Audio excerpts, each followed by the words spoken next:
Well, we got a Jayson Tatum injury update, and Celtics fans should be fired up as JT looks back on the basketball court here. He was down in Durham, North Carolina at the little Duke Hoop Summit with Cooper Flagg and Emil Jefferson and Jabari Parker and all the great Blue Devils that have come through those walls. And Tatum was out there on the basketball court. Now, we did not see any video of Tatum. I doubt he was even jogging out there, to be quite honest with you, but he is ramping up and getting his rehab process, further along as we get closer and closer to the start of this new season. Now, there's not a great chance that Jayson Tatum ends up playing this next season, but he looks like he's a little bit further along than many people had originally suggested, with the Achilles injury being so damaging, I guess I should say. Tatum did post this to his Instagram story as well. This is late last week, so 17 weeks in. We're 18 weeks in now, and he's in the Arrowback Center. He's lifting weights. He's getting back into the shape that he needs to get into to maximize this recovery process and get closer and closer to getting back out there on the court for your Boston Celtics. Look, I'm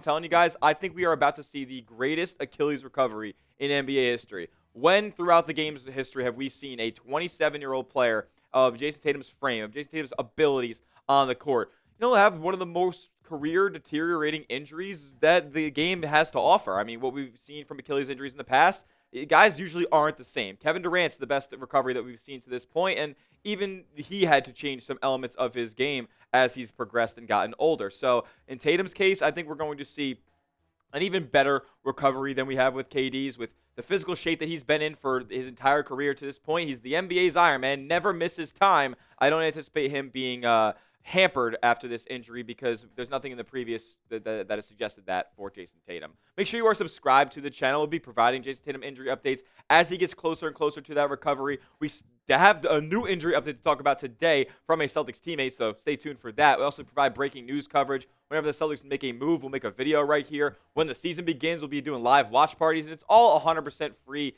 Celtics coverage. We have 53,000 diehard Celtics fans already a part of the channel. We are on our way to 54,000. My goal is to get to 54K by opening night. Can we get 463 diehard C's fans to go down below and hit that subscribe button for free, informative Celtics content every day right here on YouTube? All right, Jayson Tatum is in the Celtics building, and teammates are taking notice. This is really the injury update that we're talking about here. The Duke stuff, yeah, he was just hanging around. That's all good vibes, and he's giving his veteran mentorship to some of the young players that are out there at Cameron Indoor. But Jayson Tatum is in Boston. He has been working all offseason and doing whatever he can to put himself in shape to where whenever he is ready, he's ready, really ready to go. Jordan Walsh has also been in the building, and he had this to say about Tatum and his recovery process. The energy in the gym changes when he walks through. He's not the most vocal guy, but he's more of a silent leader. Him and JB, Jaylen Brown, are more silent leaders. So when they step in the gym, you could feel the energy shift. You could feel the attention going to them. And this is more about Tatum here. We've seen him so often.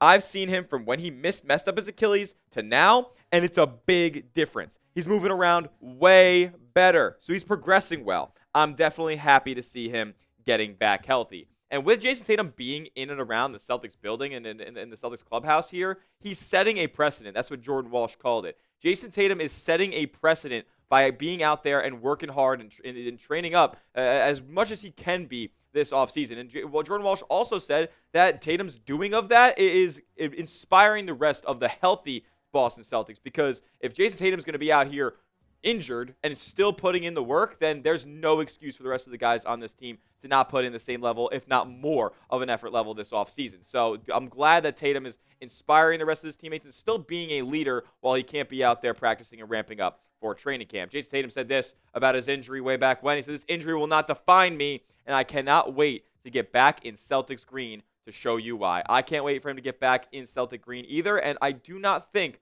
that the door is completely shut on Jayson Tatum making a return for the 2025-2026 NBA season. Is there a chance that we see a Tatum return this season? Look, Achilles injuries usually go for an entire season. Jayson Tatum got hurt in late May, so already after an entire NBA regular season. So the likelihood is very low. But based on what we've heard, I don't think everybody is just marking this whole season as a done for Jayson Tatum. Chris Forsberg, remember when he said this right around when Tatum had first gotten injured? It feels like the team's reluctance to, one, set a firm timeline, and two, formally rule Tatum out for the 2025-26 season, even after a team like the Pacers did just that with Tyreese Haliburton. They ruled him out for the whole year. Seems to suggest a desire to avoid putting any limitation on his rehab process. I thought team president Rich Gotham summed it up best when he recently noted, "What I know about JT is he's going to do everything he can to put us in a position to make a decision." So it sounds like to me that they're leaving the door open, a possibility for Jayson Tatum to return. And look, from everything that I said earlier, with Tatum really never missing time in his NBA career so far, he's been the definition of health and durability. So I would understand why they're not trying to limit Jayson Tatum here in his recovery process. I'm telling you, it's going to be the best one that we've ever seen. But it will also depend on where the Boston Celtics are at the time of Jayson Tatum being ready to get back on the court. Like, what are the Boston Celtics going to be this upcoming year? Are they going to be a playoff team, a contender in the Eastern Conference, Jaylen Brown, All-NBA first team type of play? Or are they going to be somewhere closer to the play-in tournament or out of the postseason altogether? I personally believe that if the Celtics are contending and they are, in a position to be in the playoffs, I don't think Jayson Tatum would come back or should come back for that matter, because you don't really want to mess up with whatever Boston has going on chemistry-wise and continuity-wise and momentum-wise heading into a postseason run. But two, you also don't want to put Jayson Tatum in that position of rushing him back into as high of a leverage position as you possibly could be putting him in a postseason run, and then all of a sudden, like, you're depending on him. Like, when you bring Jayson Tatum back, you're bringing back your number one player. You're bringing back your number one scoring option. So when he does return, there's going to be a lot of responsibility on his shoulders. There's going to be a lot of weight on his shoulders, because he's not going to come in there and just ease back into things, be a role player. No, he's going to go in there and be a focal point for your Boston Celtics. So I would advise, if they are super competitive and close to the top of the Eastern Conference, not bringing back Jayson Tatum. If they are closer to a rebuilding looking team and they're not in the postseason picture, then I would bring back Jayson Tatum and get him some reps and get him doing what he needs to do in order to be all the way ready for 2026, 2027. So I wouldn't rush him back, but if the Celtics are in a spot where it makes sense, then we can talk about that and have a conversation down the line. Will Jayson Tatum play a game this season? Let me know. Predict it for me down in the comment section. Why for yes and for no? I'm trying to hear what the Green Teamers have to say and how optimistic you are about a Jayson Tatum return this year. We also got to talk about who replaces Jayson Tatum. Next, a Celtics insider predicted who that breakout star would be in JT's absence. We'll tell you who it is in just a moment. But first, get hooked up with this awesome deal. Hoodie season is fast approaching. The leaves on the trees are changing. So go get yourself a Celtics hoodie for the low 40% off at this link right here. Chatsports.com/boss hoodie. That's chatsports.com/BOS hoodie. Don't worry, though. You don't got to type it out. I put that link in the comment section and description of today's video. Go get yourself a fresh Celtics hoodie for the fall today. A breakout season. Could it be coming for Celtics first-round pick, Baylor Scheierman? 24 years old, and he hasn't yet gotten the opportunity, at least to the fullest extent that we've hoped for Baylor Scheierman. And look, the efficiencies in his game as coming out of college, a 5-year player with a strap on him, right? Like, he was one of the best shooters at the collegiate level for multiple seasons, both off the dribble and on the catch and on the spot up. He was dynamite from beyond the arc. But in his NBA career so far, he has been anything but that. In limited action, he's only averaged 3.6 points per game, 2 rebounds a night, an assist, and abysmal efficiencies from the floor last year. Only played in 31 games, and I think there's going to be a way more on Baylor Scheierman's plate this upcoming season. Jay King said this about Scheierman and his second NBA season.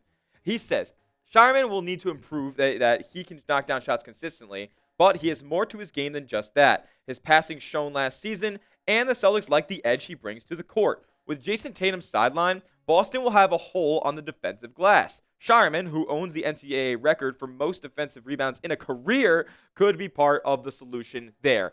In college, at South Dakota State and at Creighton, Scheierman would be a guy who's a one-man fast break. And he would go out there, grab the defensive rebound, put the ball on the deck, and move the ball up court, have his eyes down the court as well. He's got excellent court vision. And I think this is a good archetype to kind of be putting in Jayson Tatum's place here and giving him a big minutes load to see what he's got and see if he can be a long-term piece. Because Jayson Tatum does it all on the basketball court. He's a Swiss Army knife. Doing everything for the Boston Celtics. He's your number one scorer. He is your number one facilitator. He is your number one rebounder. He is your most switchable defender. He does everything for you out there. And that void and that gap will be noticeably absent this upcoming season with Jayson Tatum's sideline for at minimum 85% of the year.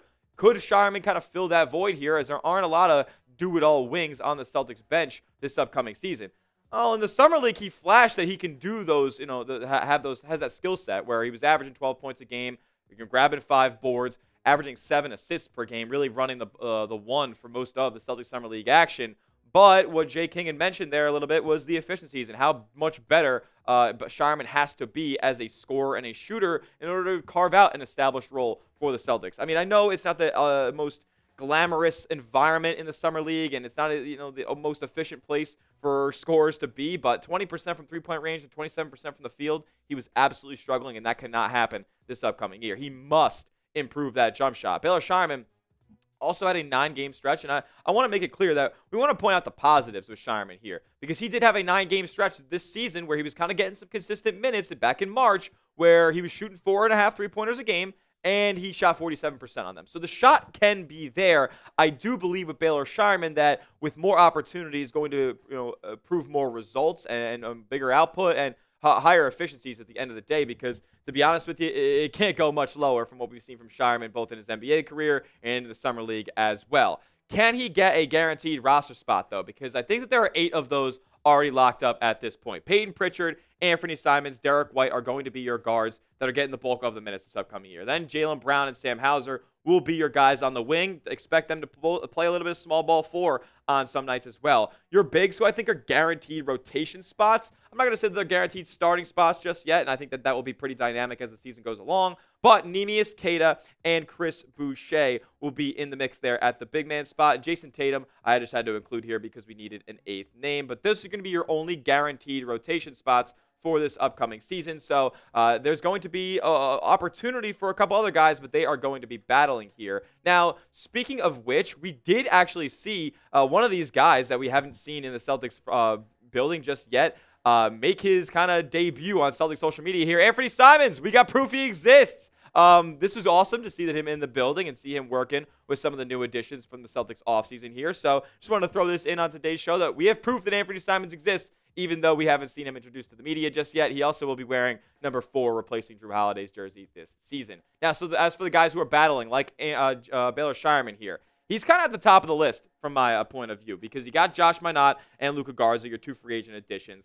Don't really even play the same position as Baylor Scheierman, so not much threats to him there. Jordan Walsh, Ugo Gonzalez, and Xavier Tillman, like, how many guys are really threatening Baylor Scheierman's spot in the rotation here? I think more of the guys who are already guaranteed rotation spots are going to be the ones taking minutes away from him. But, I mean, Scheierman's got as good of an opportunity and as good of an investment into him as any of these guys do. I mean, there isn't another guy on this list besides Ugo Gonzalez who was invested with first-round draft capital, and I think Ugo's going to spend more time with the main Celtics in the G League this year than he will with the Boston ones.